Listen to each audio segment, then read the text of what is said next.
சாதாரண திமுககாரர் இல்லை, முதல்வரோட பண்ணை வீட்டை பராமரிப்பவர். அதுதான் அதில் விசேஷம். அவர் பேர் வந்து உளுந்தை ரமேஷ். சிஎமுக்கு உளுந்தையில் ஒரு பெரிய பண்ணை வீடு இருக்கிறது. அங்கே தான் அன்னியார் ஸ்ப்ரிங்ஸ் மினரல் வாட்டர் தொழிற்சாலையை வைத்திருந்தார்.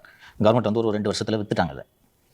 இந்த ஸ்ப்ரிங்ஸ் மினரல் வாட்டர் தொழிற்சாலை அங்கே தான் இருந்தது. இந்த ரமேஷ் இந்த கவர்மெண்ட் வந்ததுலேருந்து பல பேர்கிட்ட ஸ்ப்ரிங்ஸ் மினரல் வாட்டர் ஏஜென்சி வாங்கி தரேன்னு 3 முறை இவர் மீது பண மோசடி புகார் வந்திருக்கிறது திருவள்ளூர் மாவட்ட காவல்துறையில்.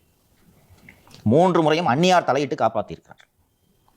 அந்த பொண்ணு மைனர் கேர்ள். அந்த பொண்ணுக்கு இதை வாங்கி தரேன், அதை வாங்கி தரேன், இவங்கிட்ட போ அவங்ககிட்ட போன்னு சொல்லி அந்த பொண்ணுக்கே தெரியாமல் தே மேட் தம் ப்ராஸ்டியூட். இந்த கிரைம் ஒரு ரொம்ப ஹாரிஃபிக்கான கிரைம் இருந்ததுனால போலீஸ் யார் என்னன்றதெல்லாம் பார்க்காம அவனு சொல்லியிருப்பான், திமுக இது அதெல்லாம் சொல்லி ரிமாண்ட் பண்ணிவிட்டேன். அதற்கு பிறகுதான் இந்த செய்தி வெளியே வருகிறது. அவன் வாட்டியே பண மோசடி புகாரில் வாங்கும்போது காப்பாற்றாமல் விட்டுருந்தீங்கன்னா நேரம் இந்த தப்பு நடந்திருக்குமா? இந்த லட்சணத்தில் தான் இந்த ஆட்சியில் பெண்களுக்கான பாதுகாப்பு இருக்கிறது.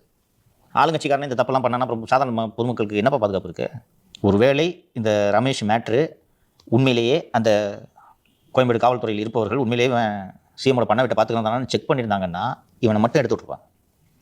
இவங்க லோக்கலில் இருக்கக்கூடிய நல்ல அதிகாரி, ஐஸ்கிரீம் அதிகாரி தெரிஞ்சிருந்தா கூட காப்பாற்றிருப்பார். ஏன்னா இதை வச்சு நல்ல பேர் வாங்கலாம் அன்னிக்கிட்ட. இது எப்படி நடக்கும்னு பார்த்தா, ரமேஷை காப்பாற்றணுன்றதுலாம் ஐஸ்கிரீம் அதிகாரிக்கு என்னமா இருக்காது. உங்களை காப்பாற்றிட்டு மேடம் அவன் காப்பாற்றி விட்டேன், ரிமாண்ட் பண்ண வேணான்னு சொல்லிட்டேன், அவர் பேரை எஃப்ஐஆர்லேருந்து எடுத்துட்டேன் அப்படின்னு சொன்ன உடனே ஒரு ஐஸ்கிரீம் நல்ல அதிகாரிங்க இவரே இருக்கட்டும், ஐஸ்கிரீம் உருகிறது வரைக்கும் இவரே இருக்கட்டும் என்று அன்னியார் முடிவு எடுப்பார்.